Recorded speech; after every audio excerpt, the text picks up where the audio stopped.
In this video, we're going to look at how to use linear interpolation to find estimates for the interquartile range. So this links together what we looked at earlier when we learned how to use linear interpolation to find the median and what we've just learned about interquartile ranges.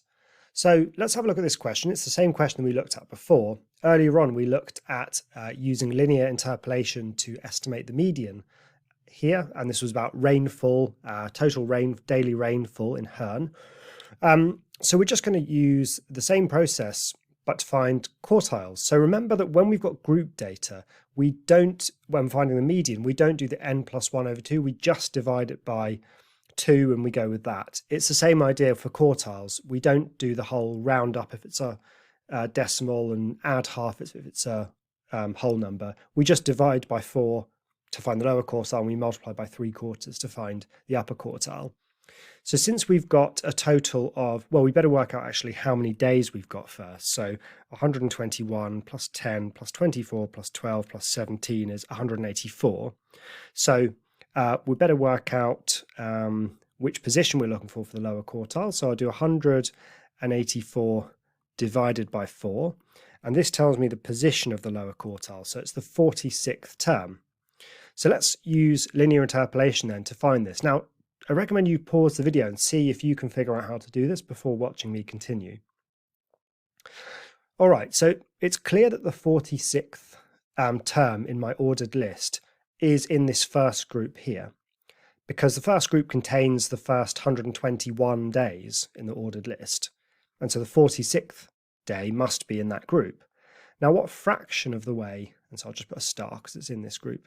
Now, what fraction of the way into that group is it? Well, it's 46 out of 121. That's the fraction of the way into the group it is.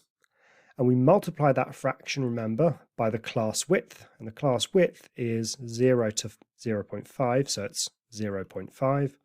And we add it onto the lower bound, which in this case is 0. So an estimate of my lower quartile is 46 divided by 121 times a half and plus 0, so nothing. So that's 0.190. So there's an estimate for my lower quartile. So that's Q1.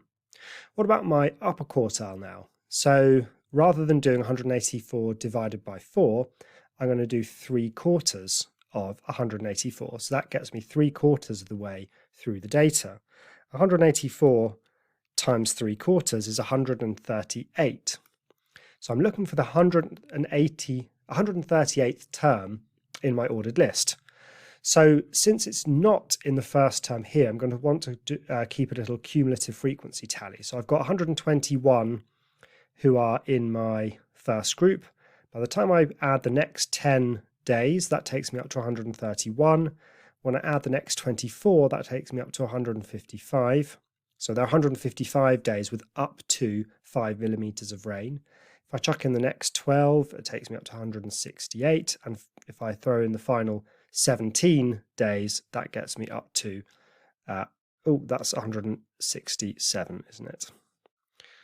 And if I throw in the final 17, it gets me up to 184. All right, so which group is the 138th in? Well, I've only got up to the 131st term in this group. The first 121 are there, the next 10 are here, so far I've got 131. But the next 24 days I throw in takes me up to 155. So the 138th term must have come in this group here. And the reason is we had the 131st term at the end of this one, and then this group contains the 132nd, 133rd, 131st, 3rd, 4th, all the way up to the 155th. So the 138th will have been there. So how far into the group is it? Well, I had 131 terms up to this point. So the 138th term must be the 7th one in this group. And it must be the 7th because 138 minus 131 is 7. So I've got to go 7 into this group in order to find the 138th term. So the first question then is, what fraction of the way into the group is it? Well, it's 7/24 of the way into the group. And then I multiply that fraction by the class width. Now that goes from 1 to 5, so the class width is 4. And I add this on to the lower bound, which is 1. And this is what I put into my calculator. So 7/24 times 4 plus 1, and I get 2.16 recurring, but I'll just round it to 3 decimal places, so 2.167. So now I've got my upper quartile, Q3, and my lower quartile.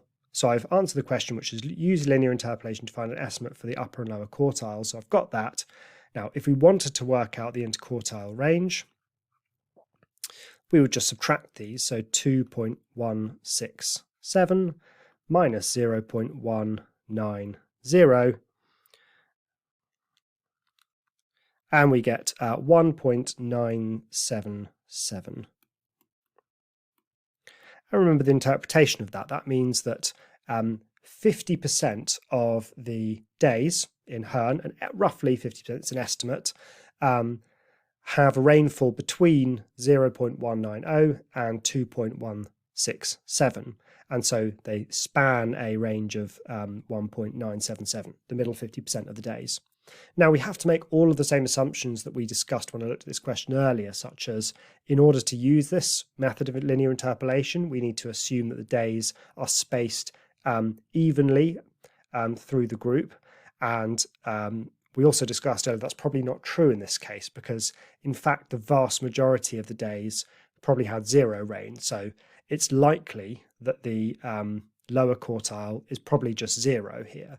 There are probably many, many, many days with 0 and then a few more spread in that first group. So we have to make some assumptions, some of which might be false, but I hope you see the process here, and you can see that we can use linear interpolation not only to find medians, but also to find quartiles and hence interquartile ranges.